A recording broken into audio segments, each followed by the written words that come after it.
Muy bienvenidas y muy bienvenidos a Vivir es Elegir, charlas y reflexiones sobre meditación, sobre autoconocimiento con el profesor Edgardo Caramela, para estar en la cabina de mando de nuestras vidas. Muy buen día, Edgardo, ¿cómo estás? Buen día, muy bien, Rodolfo. ¿Y vos? También, muy bien, contento de estar acá. Y el tema que te traje hoy para que conversemos un poco, me ayudes a pensar y probablemente las personas que nos están escuchando también, tiene que ver con las emociones.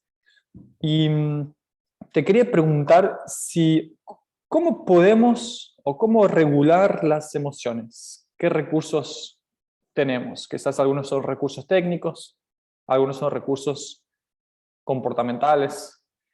Em, y quería que pensáramos en dos partes. Una, regular las emociones para meditar, o sea, que nos sentamos para hacer ejercicio de concentración, y regular las emociones para la vida afuera de la sala de práctica, relacionarnos con los colegas de trabajo, con la familia. Entonces, tenemos acá mucho para, para charlar. ¿Cómo regular las emociones, Edgardo? En realidad las emociones, a veces se confunde esto con pensar de que, bueno, pero las emociones también son lindas, las emociones nos hacen llorar de alegría, nos hacen disfrutar una situación determinada. Sería muy, muy triste no tenerlas, ¿no? Pero como todo en la vida, y para mí principalmente, todo está ligado a un proceso de administración, de poder administrar todo, administrar nuestras fuerzas, administrar nuestras energías, administrar nuestras emociones, porque una persona que se emociona fácilmente por cualquier cosa, muestra de que hay un desborde emocional también. Lo cual no significa reprimir, por eso no uso esa palabra, que me parece que no encaja dentro de nuestra propuesta de tener una vida más placentera, más libre, no de reprimir, porque la represión, al contrario, no es algo bueno, pero sí administrar, ¿no? Y para aprender ¿por qué administrar nuestras emociones? Porque en cierta forma las emociones son una fuente de energía. O sea, por ejemplo, se asusta, que es un proceso emocional, y eso hace de que se genere un recurso que es alimentado por esa energía que es la emoción, que libera esa fuerza, para que podamos, si me asusté, huir de eso que me produce temor o lo que fuese, o de última luchar contra ello, si es que es un bicho que me va a atacar, no sé, cualquier ejemplo puede, que son bases también del proceso de estrés. Ahora, tanto en la vida cotidiana y en todo lo que hacemos, poder estar un poco por arriba del plano emocional es un elemento a nuestro favor, porque cuando uno se emociona mucho, pierde un poco la capacidad de razonar. O sea, la mente es eclipsada por ese poder que tiene la emoción, que es mucho. Somos seres emocionales, profundamente emocionales. Entonces, ¿qué es lo que pasa? Como el plano mental está por sobre el plano emocional, cuando nos emocionamos mucho, toda nuestra conciencia va allí y sacamos un poco la capacidad de decidir un poco menos emocionalmente las decisiones a tomar ante esa situación. Entonces, yo no lo dividiría como un hecho para meditar o para la vida cotidiana. Para ambas cosas, si el proceso de meditación apunta a poder aquietar, inhibir nuestros pensamientos, disminuir la dispersión mental, cuando llegamos ahí ya tuvimos que aquietar el plano emocional. Si estamos emocionados, no llegamos a eso. Fíjate vos, y esto ya lo debemos haber dicho alguna vez, que es interesante cómo la legislación, la propia justicia, cuando tiene que buscar una pena para alguna persona que cometió, por ejemplo, no sé, mató a otro, si estuvo en un estado de emocionalidad, de emoción violenta, es un atenuante en la pena. Si la persona reaccionó violentamente y le dio 25 puñaladas al otro, significa que estaba en estado de emoción violenta, eso significa que no estaba en sus cabales, no estaba, estaba reaccionando de una manera casi exagerada, seguramente exagerada, y no pudo pensar, tenía tanta fuerza, tanta energía, tanto enojo, que son todas emociones, que no pudo hacer un instante, tener un instante de conciencia para no hacer aquello. Entonces, eso que yo digo de administrar es establecer un pequeño delay positivo, una pequeña distancia entre la acción, entre la reacción y el pensar. Es como que la mente estaría un poco entre medio de esa emoción que viene como no sé, alguien me ofendió muy fuertemente y siento una oleada de energía y un deseo de reaccionar a lo mejor agresivamente contra el otro. Bueno, ahí hay una mente que es un mediador, digamos, ¿no? Que piensa, atenúa la fuerza, esa oleada que me lleva a reaccionar sin pensar o sin poder pensar, y evalúa la magnitud del hecho, y dice, no es de esa manera que vamos a reaccionar. Sin reprimir, vamos a tomar esa emoción y la vamos a transformar en una respuesta educada, precisa, firme, en donde vamos a ponerle un límite al otro que me agredió injustamente. E incluso voy a utilizar esa fuerza tal vez a mi favor, porque al no reaccionar violentamente, de una manera exagerada con relación a lo que me dijo, mi imagen muestra que soy una persona más humana, digamos, y que no dejé salir el resto de dinosaurio que tengo adentro todavía. Ahora, ¿cómo se logra eso? Y bueno, es un conjunto de factores. O sea, primero es querer, ¿no? Porque hay gente que se vanagloria, que se siente, que dice, no, yo reacciono, yo soy violento, yo defiendo mis derechos, de una manera así, como si eso fuese una cosa a mostrarlo con orgullo. Y en realidad no es así, no genera un gran prestigio de sí mismo esa persona, reaccionando de esa forma. Entonces, hay un aspecto cultural que exacerba eso. Si nosotros vemos todo lo que nos llega por vía desde la ópera hasta las obras de arte, hasta digamos, las novelas, ni hablemos, y las películas, siempre hay manifestaciones muy violentas, muy agresivas, de personas que reaccionan de esa forma, exagerada, emocionadas, lo cual eso va nutriendo una cultura, ¿no? Y empezando desde los chicos, que empiezan a ver que eso es una manera de actuar. Los otros días nunca la miré, o sea, solamente estaba haciendo zapping y encontré un episodio de esto del patrón del mal en la vida de este narcotraficante, qué sé yo, donde en forma novelada muestra las actitudes y la vida de esta persona,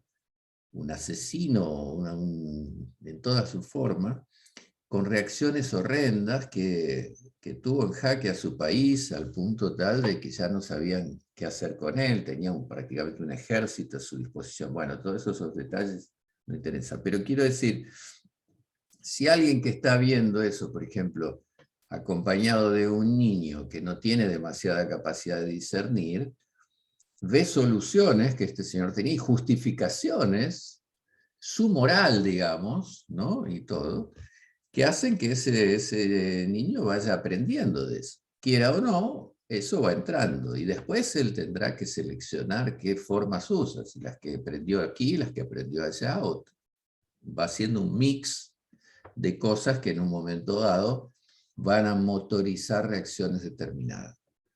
Ahora, eso nos traerá grandes cantidades de conflictos en nuestra vida cotidiana, obviamente.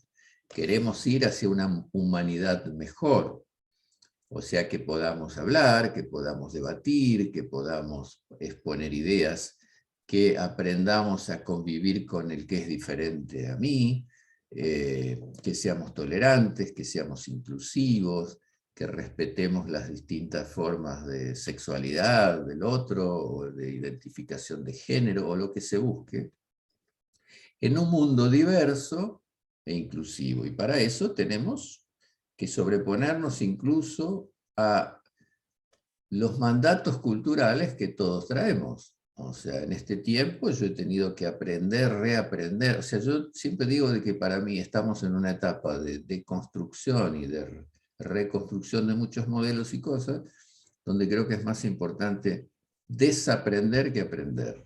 Aprender aprendemos sin quererlo casi, pero desaprender tenemos que forzarnos para sacar aquello aprendido y usado durante mucho tiempo, creyendo que era correcto, y ahora darnos cuenta de que hay otras maneras más correctas.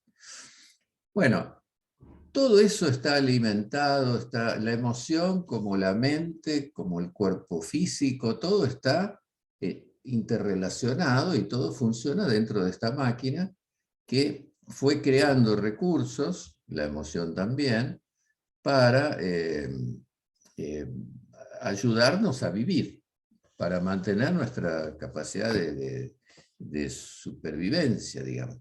Hace un tiempo atrás había leído una hipótesis de un antropólogo diciendo de que, por ejemplo, los celos, que son una emoción, no, que el hombre en sus primeros tiempos, cuando éramos homínidos, cuando vivíamos en los árboles todavía, o sea, no tenía desarrollado el celo de que su pareja esté con otro macho o al contrario. Y que eso se fue desarrollando como una subemoción o una manera de ser más cuidadoso, cuidador de su prole y de su pequeña tribu, porque con la falta de alimento, ¿qué empezó a pasar? No tenía alimento para compartir con todos. Entonces me fui cerrando, y ¿qué me importaba más? Mi sucesión directa, mis hijos, mi compañera, y en lugar de tener una vida mucho más abierta en términos de relaciones sexuales y demás, se fueron independizando en pequeños clanes, que después terminaron siendo familias. Y entonces no podía permitir que aquel tocara lo mío, ya sea alimentos, ya sea hijos, ya sea lo que después fueron vínculos más cerrados, como los matrimonios y demás. Bueno, en fin, pongámosle que sí, me parece que no es errado pensar que haya sido un desarrollo, una evolución, en términos que aunque después nos parezca negativa en algunos aspectos. Y después vemos la rivalidad, las familias, Montescos y Capuletos, los celos que se matan por ello, y como una cosa tan presente. Entonces, todo eso alimenta una cultura determinada. Entonces tenemos, por un lado, cómo queremos ser. Si eso vemos de que no encaja con lo que deseamos, vamos a buscar soluciones o cómo reaprender. Bueno, por eso digo, tenemos que querer reaprender. Tenemos que empezar a conectarnos con grupos, personas que están un paso más adelante que nosotros, y empezar a ver de que hay otras propuestas que funcionan y que nos hacen mejor. Y por otro lado, las técnicas específicas que existen desde hace miles de años, que son propuestas para justamente tener la posibilidad de administrar plenamente nuestro cuerpo físico, nuestras energías físicas, emocionales, mentales, la dispersión mental, y eso es lo que nos llevará al estado de meditación. Cuando entramos en el estado de meditación, nuestras emociones, como somos humanos, seguirán existiendo, pero tenemos ya una gran administración, insisto en esta palabra, de nuestras emociones. Entonces, por eso es verdaderamente un paso en nuestra evolución sumamente importante, en el cual la humanidad está circulando hacia allí, pero es un acelerador evolutivo la meditación, equivalente a mucho tiempo. Llegará, pero con esto lo que estamos haciendo es acelerar eso, y obviamente tener mucho más capacidad de conducirnos como lo que queremos ser, que es ser humanos y ejercer la humanidad en nuestros actos cotidianos, no reaccionar como todo el tiempo vemos, dos personas que tienen un pequeño roce en el tránsito, el colectivero matándose a trompadas con el otro, o sea, es algo cotidiano, es algo constante que lo vemos. Ahora, ¿cómo no puede ser de que no podamos dirimir eso cuando hay incluso normas morales y convenios jurídicos establecidos para regular esas situaciones de una manera distinta, de una manera ocurrió? Si salgo manejando la calle, sé que en algún momento voy a tener un pequeño conflicto de tránsito. Si no lo quiero tener, no use auto, no salga a la calle, no sé, pero está implícito. Por lo tanto, sabemos que tenemos que estar preparados para que cuando eso ocurra, reaccionar, hablar con la otra persona, buscar la mejor solución posible, y no volver atrás como si fuésemos, supongo, cavernarios. A lo mejor eran más educados que nosotros. Pero pensamos que en aquellos tiempos menos evolucionados, las personas reaccionaban copiando las reacciones más que tenían los animales con los que convivían, con mucho más fiereza, digamos, ¿no? Así que bueno, no sé si respondí lo que vos me preguntabas, pero el proceso de meditación requiere ya haber aquietado el plano emocional para entrar a ese estado de conciencia determinado que buscamos, ya haber aquietado nuestra dispersión mental, y a partir de allí, con un gran trabajo de concentración solo sobre una cosa, entrar a un estado de intuición lineal. En ese estado, en ese tiempo en el que estoy en ese estado de conciencia expandida llamado meditación, la emoción no interfiere. Ahora, cuando salimos de ese estado en el cual estamos específicamente, bueno, volvemos a nuestra vida humana, pero se supone que ese meditante ya no va a reaccionar, se va a emocionar, como todo ser humano, y además nadie es totalmente perfecto, tiene sus momentos, pero ya no va a bajarse del auto con un palo cuando tiene un problema, se supone, porque además uno quiere que eso no pase. Entonces también hay una voluntad que se va desarrollando paralelamente para poder, si siento que me viene ese fuego interno, bueno, voy a quietarlo. Un recurso más, ya que vos me preguntaste qué recursos tenemos. Supongamos que una persona tuvo no sé, un problema en el tránsito, en el trabajo, lo que sea, llega a su casa y está muy, muy estresado, muy enojado, muy ofendido.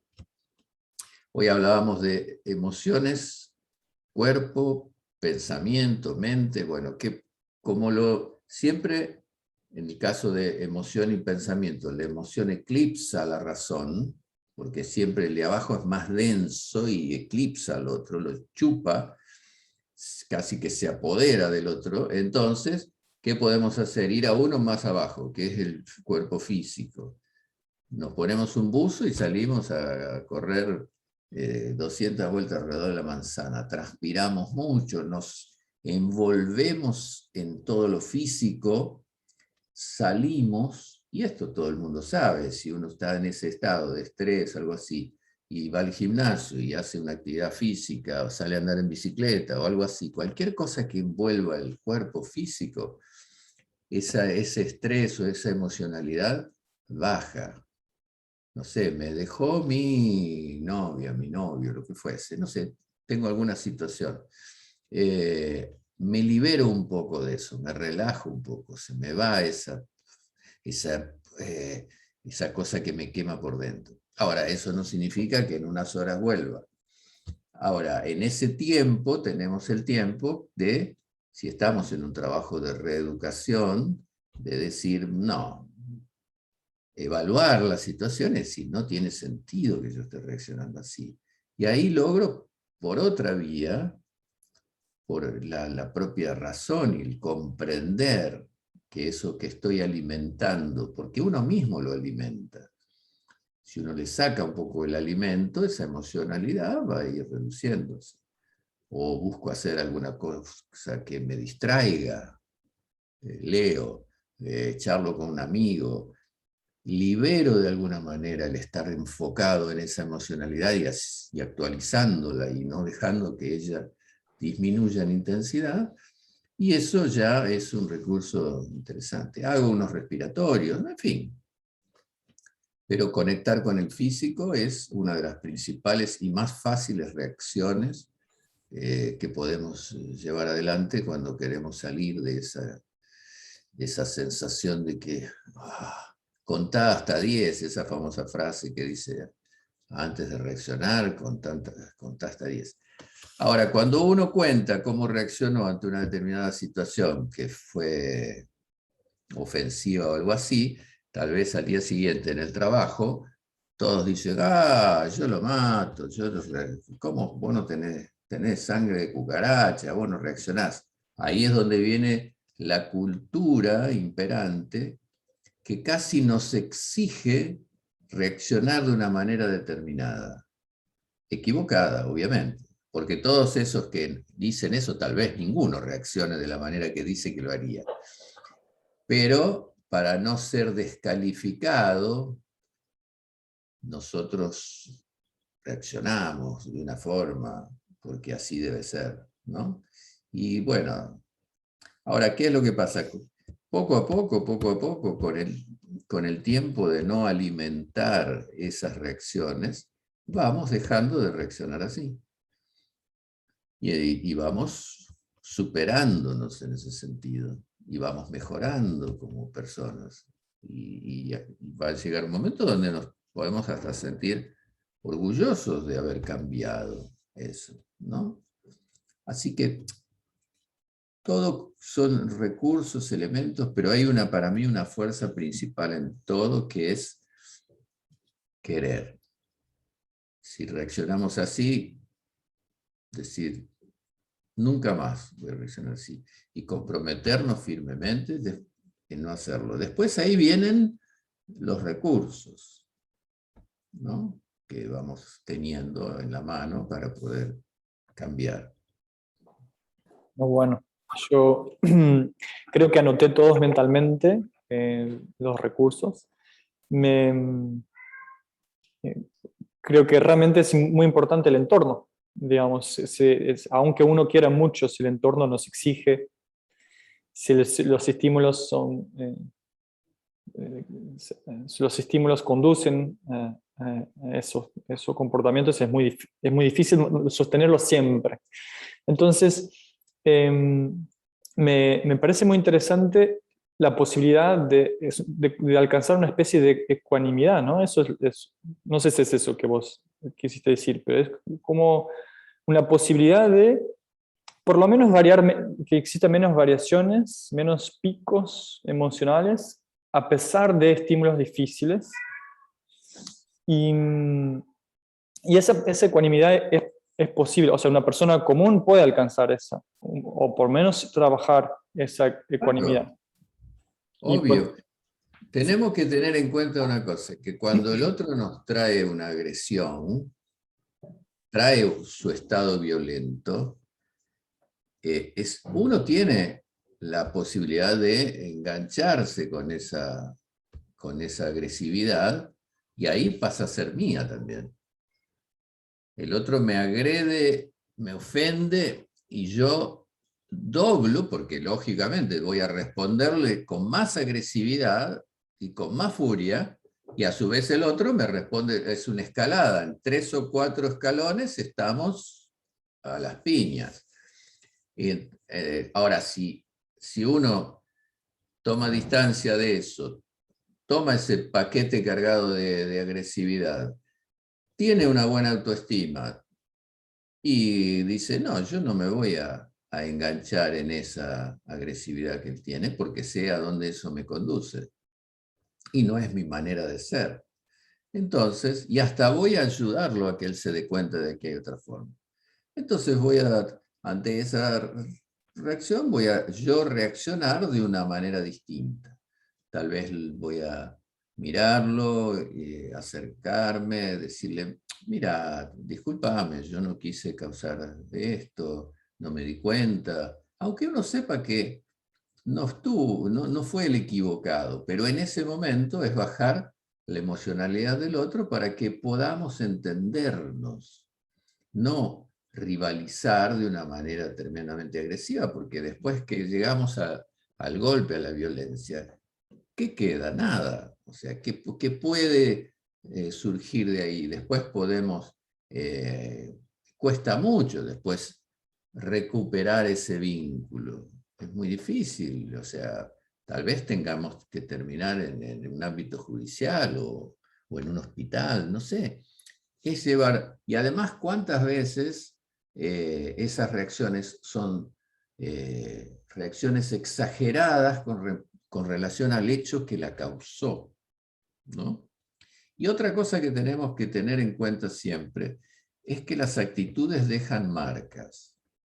O sea, si yo reacciono agresivamente con vos, por más que después te pidas disculpas, queda una marca, queda un daño hecho. Lleva mucho tiempo, podremos seguir viéndonos y todo, pero va a llevar tiempo hasta que esa herida se termine.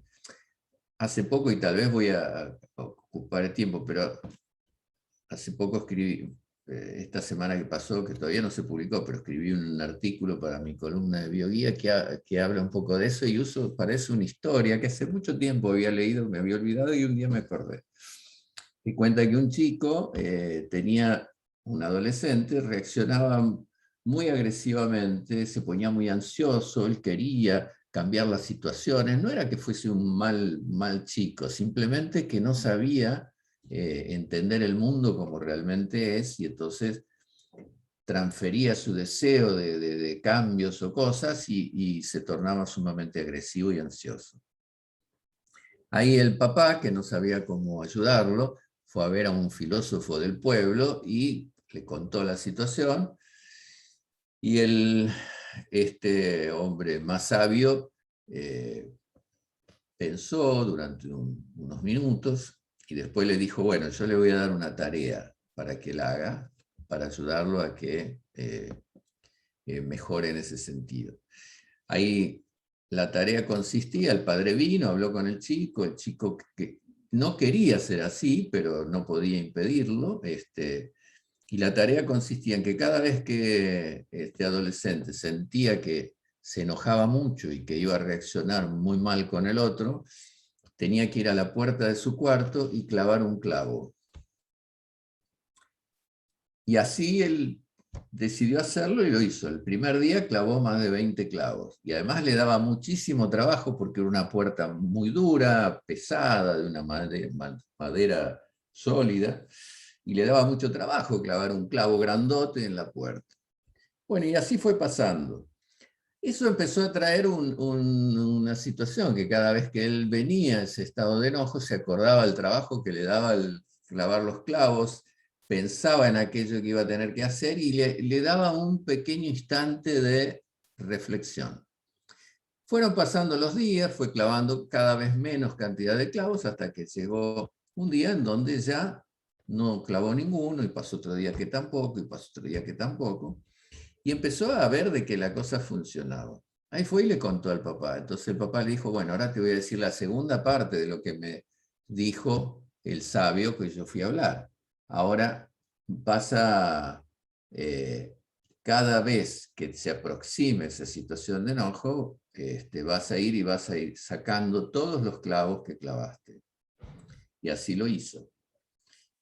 Entonces cuando fue y le dijo al papá que ya lo había hecho, el padre lo llevó hasta la puerta y le dijo, bueno, fíjate cómo quedó la puerta, llena de marcas, llena de heridas. Esas heridas van a quedar ahí. Y así han quedado muchos de tus amigos y de las personas que se quejaban de tu agresividad y demás, ¿no? Y un poco es así. O sea, por más que la relación continúe, y no es por rencor, simplemente queda una memoria, o sea, bueno, ¿qué va a pasar? Puede que vaya pasando, siempre y cuando no vuelva a ocurrir un hecho similar, ¿no? Entonces tenemos que entender de que para tener una vida con menos, con más éxito, por decir así, en todos los aspectos, con más desarrollo, es importante administrar esa emocionalidad para no ser agresivos con los otros y que eso, y nadie quiere estar con una persona agresiva, con una persona violenta, con una persona que reacciona por cualquier cosa de forma exagerada. Y bueno, y eso nos va a perjudicar en todos los sentidos, en todos los órdenes. Así que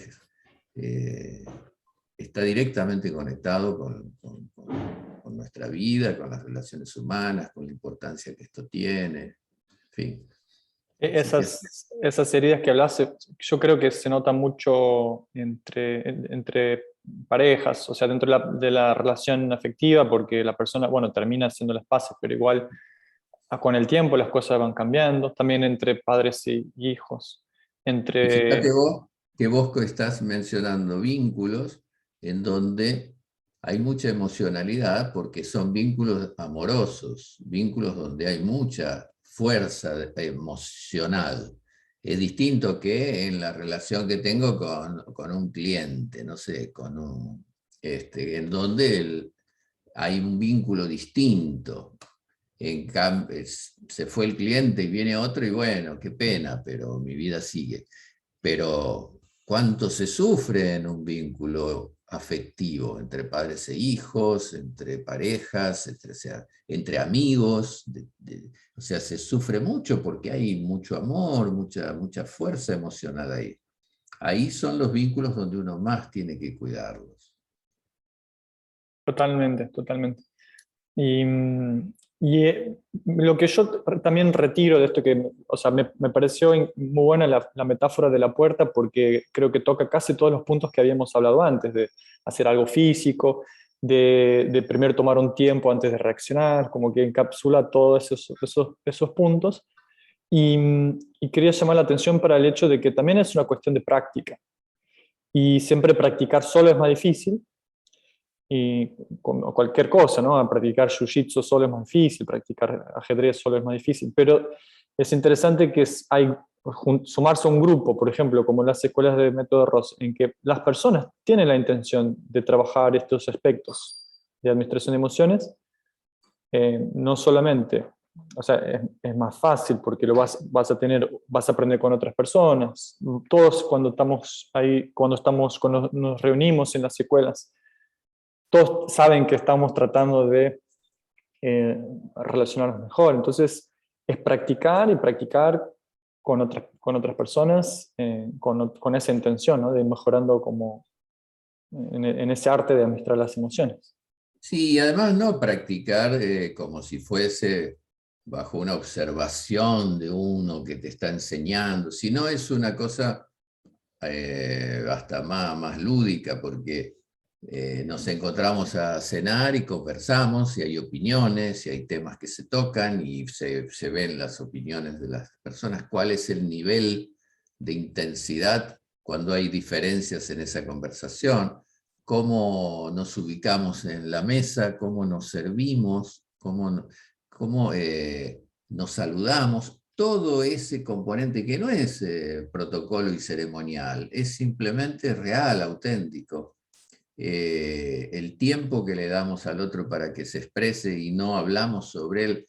Es interesante porque hoy estamos plagados, saturados, intoxicados de toda la cosa política en esta rivalidad emocionada que hay entre sectores diferentes, ¿no? Entonces se habla y se estimula el debate.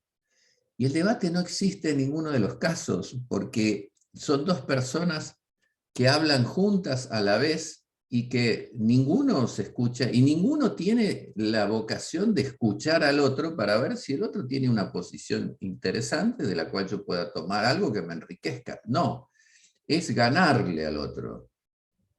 Y en cosas eh, hasta incomprobables, porque este trae una cifra, un dato, hay tanto porcentaje de tal cosa y el otro otra donde hay una diferencia.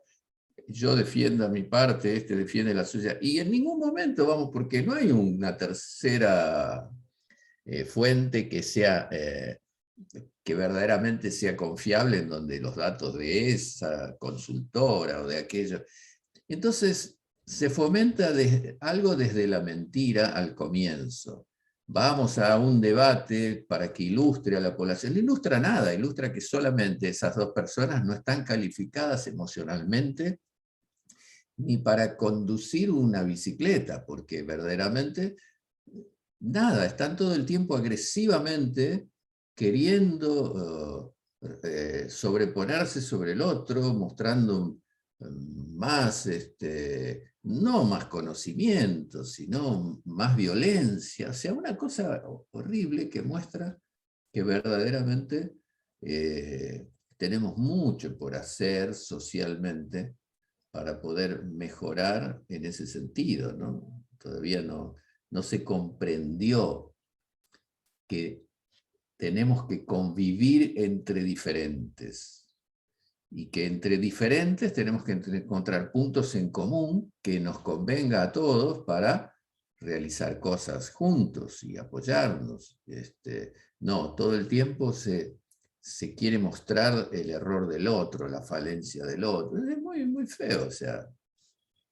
Y ahí es donde hay un ejemplo, que por suerte no es todo así, y uno sale de ahí, hay cantidades de grupos y personas y cosas que no quieren eso, y que maravillosa, hay propuestas enriquecedoras y demás, pero bueno, también está en la voluntad de uno nuclearse con grupos que sean constructivos, no, no destructivos. Sí, la metáfora esa de la puerta es interesante, envuelve un montón de aspectos. Muy bueno, muy bueno. Y yo me acuerdo cuando visité una escuela de método Rose por primera vez, bueno, y la verdad no fue la primera vez, las primeras veces, las varias primeras veces, y conocí una escuela acá y una escuela allá. Siempre, al inicio no me daba cuenta de que era un factor común el hecho de que siempre las personas, vos eras muy bien recibido, y había como una forma natural, pero siempre presente de ser amable, ser simpático. Y, y después más tarde yo aprendí que eso es interesante, como practicar eso, practicar en sentido, no como un ejercicio duro, pero eh, traerlo más a la cotidianidad. Cotidianeidad. Cotidianidad. Entonces, después que empecé a practicar método Rose, hoy me divierte incluso, no sé, en la verdulería, acá están haciendo obra con los que están acá trabajando. Entonces, siempre ser una fuente, un generador de buen amor, de simpatía porque te hace bien a vos, te sentís mejor, siempre genera momentos de levedad y la gente se siente agradecida, como que también te genera algo de reciprocidad, de que vos estás generando un buen ambiente, ¿no? Como que estás creando un espacio y eso también atrae personas hacia vos, va a traer, Sí, hace que pues seas más querido de alguna forma, aunque involuntariamente. y más escuchado también. O sea, primero, uno tiene que actuar sobre el ámbito donde tiene más influencia, que es uno mismo. Y esa frase que dice nadie puede dar lo que no tiene, nos genera una responsabilidad de decir, bueno, si yo quiero que me escuchen, por ejemplo, tengo que escuchar. Tengo que empezar por hacer aquello que puedo hacer, que significa un cambio mío para ello. Y eso que vos decías es interesante porque la inmersión, la práctica, la participación en nuestras escuelas, eventos y demás, nos da recursos. Ante una situación determinada, como vos decís, uno tiene un montón de recursos. Tal vez no decir nada, tal vez sonreír, tal vez hacer un comentario gracioso, tal vez buscar, tenemos herramientas para qué, para destrabar una comunicación, porque lo que ocurre es que la comunicación se bloquea por el enojo, por la rabia, por la ofensa, porque supone que el otro lo hizo a propósito. Supongamos, vuelvo al famoso tránsito, en donde, que es muy significativo, porque las personas somos a la vez peatones y conductores de vehículo.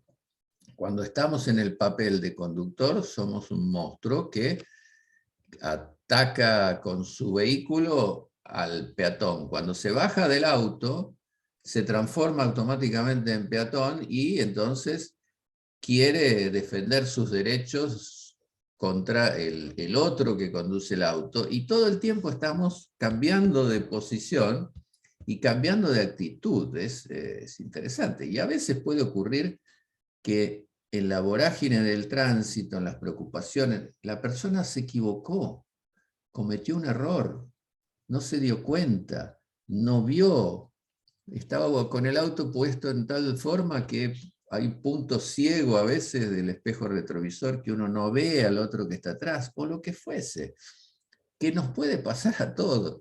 Entonces, en lugar de ser un poco más comprensivo, y eso no, las personas juzgan rápidamente, piensan lo peor. Entonces, cuando uno tiene un montón de recursos para poder, hace 2 o 3 respiraciones, baja la intensidad. El chico clavaba un clavo en la puerta y eso lo hacía bajar un poco al físico. Uno hace 2 o 3 respiraciones aprendidas, baja un poco, evita reaccionar de manera inmediata y ahí ve otro panorama. Y a los 2 minutos va a haber otro panorama y va a tomar las decisiones más adecuadas para ese momento. Y evita conflictos graves. Y eso es una de las principales cosas para la calidad de vida. Así lo define el profesor de Ross en uno de sus libros, o en varios de ellos, que si queremos calidad de vida, o sea, tenemos que reducir la cantidad de conflictos, que hay muchos conflictos que se generan, uno mismo los provoca con sus actitudes poco administradas, digamos, ¿no? Entonces, todo se va aprendiendo y bueno, nuestras escuelas son básicamente lugares donde la gente va a tratarse bien. Está presente ese deseo, un club de buenas relaciones. Eso significa que seamos perfectos, que no cometamos errores, que un día no reaccionemos de una manera poco educada a otros. Sí, porque todos estamos en el proceso de mejorar, de aprender. Pero es muy distinto cuando uno instala el deseo de, yo a partir de ahora voy a tratar de ser cada vez más educado y tolerante, cada vez más comprensivo, cada vez más empático, que es ser tolerante y perceptivo de lo que le pasa al otro. Cada vez voy a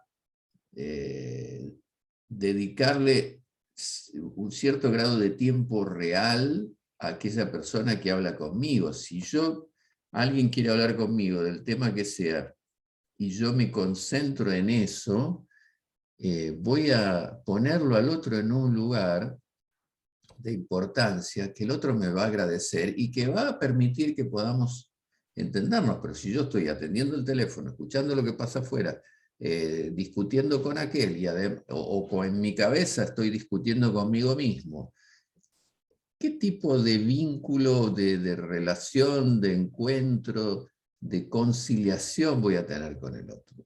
Nada. Posiblemente terminemos nuestra charla y al otro día ni me acuerde de qué hablamos. O sea, fue tiempo perdido. Entonces, eso es algo que se puede modificar, se puede cambiar y necesitamos cambiar, porque cada día más la humanidad tiende o busca, con sus fallas, con sus resultados positivos y negativos, pero hay una demanda de relacionarnos mejor. Hay un recurso, un recurso técnico de todos los recursos técnicos que tiene Método de Rose, que es un poco contraintuitivo, o sea, es contraintuitivo pensar que sirve para administrar las emociones, y que es de los primeros que aprendemos en una escuela, que tiene que ver que es la conciencia corporal. Porque yo siempre digo a mis alumnos que cuando uno se emociona, la emoción, para que uno se dé cuenta que está emocionado, porque a veces uno ni se da cuenta que está emocionado, para que uno se dé cuenta que está emocionado, tiene que sentir que está emocionado, y las emociones se sienten en el cuerpo. Entonces, si yo ni siquiera siento mi cuerpo, que de repente contraigo la garganta, la boca del estómago, los músculos, que trabé la respiración, que dejé de respirar, todas cosas que se sienten ¿en dónde? En el cuerpo, ¿no? Entonces, la primera cosa que enseñamos al alumno, que es la conciencia corporal, es que la persona se dé cuenta que si está respirando, si no está respirando, si tiene los músculos contraídos, es la posibilidad de darse cuenta cuál es tu estado emocional. Es decir, y que normalmente las personas no vinculan tanto el cuerpo, la conciencia corporal a la administración de emociones, pero es los primeros recursos que aprendemos en las escuelas, y para mí tiene todo que ver con regular y administrar emociones. Sí, totalmente. El estado de asana, que son las técnicas corporales, que son posiciones físicas que realizamos, en las cuales permanecemos un tiempo. Precisamos permanecer un tiempo porque ahí ponemos en funcionamiento todo eso, o sea, conectar con el cuerpo, específicamente con la región en donde sentimos más el efecto de esa permanencia. Ahí ponemos una respiración coordinada, significa que voy a pensar cómo respiro en ese momento. Ahí decido mentalizar alguna cosa, que el aire es de color dorado y lo conduzco a esa zona del cuerpo donde siento más percepciones. Ahí voy a empezar a percibir cómo es el ritmo respiratorio en ese momento y el ritmo cardíaco. Fíjate a cuántas cosas llevo mi mente y mi pensamiento, y obviamente eso, más todo el trabajo físico, muscular, circulatorio que está ocurriendo, automáticamente eso hace que me conecte con el cuerpo desde 3 lugares principales, que son reconocer el físico denso, o sea, la parte que tocamos y sentimos, reconocer la energía que está fluyendo y que está generándose a través de esa permanencia, porque estamos fabricando energía, en realidad, energía muscular, energía física. Vamos a poner en marcha una administración de las emociones, porque si en ese momento estoy muy ansioso o respiro mal, automáticamente voy aquietando mi plano emocional y pongo en marcha otra cosa que es el mental concreto, que es la parte más, digamos, de computadora que tiene nuestro funcionamiento mental, porque ¿qué voy a hacer? Voy a concentrarme en un punto.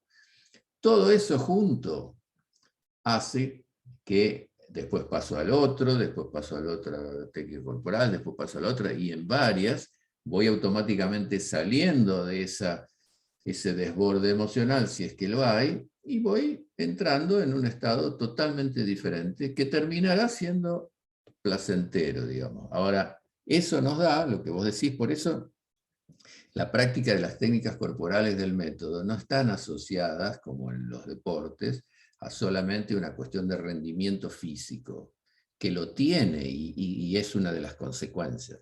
Está dirigida a otra cosa, que es más sobre el aspecto psicofísico, es trabajar sobre un montón de otras cosas que nos dan eso que vos bien mencionaste. Conciencia corporal, ¿qué significa? Conocimiento corporal, es estar totalmente sumergido en el cuerpo, sintiéndolo y administrándolo a voluntad. Bueno, eso nos permite trabajar, como recién te lo decía, sobre un montón de aspectos y obviamente que volvemos a lo mismo. ¿Eso qué lleva en la vida cotidiana? Estamos trabajando frente a la computadora y pasa el tiempo volando. Pasaron 30 minutos y estoy en una posición torcido con el mouse en la mano y la mano toda tensa como una garra, porque lo que estoy haciendo es malo o algo. No, simplemente porque lo hago sin darme cuenta. Pero si tengo desarrollado una sensibilidad corporal, una conciencia corporal, me voy a dar cuenta a los 5 minutos que tengo hecho una garra, un nudo de nervios en la mano que no preciso, y ahí la relajo y sigo usando el mouse sin esa tensión exagerada. ¿Y qué voy a evitar? Inflamación del túnel carpiano, dolores musculares, problemas que voy a tener que ir después a un masajista, o sea, simplemente porque vuelvo a conectar algo que está totalmente disociado, que es justamente el cuerpo físico con otras partes de nosotros, como pueden ser, por ejemplo, nuestra mente, nuestra respiración, en fin. Volvemos a un estado de unión, de integración de la persona en sí mismo y de todo eso que lo compone. Es la forma de estar en la cabina de mando para poder administrar todos los varios aspectos. Exactamente, así es. Muy bueno, Edgardo. Bueno, aprendimos mucho hoy y llegamos al final de nuestro encuentro, así que me voy a despedir de vos y nos vemos la semana que viene otra vez. Muy bien, será un placer como siempre. Te deseo un excelente día. Te mando un abrazo. Igualmente otro para vos.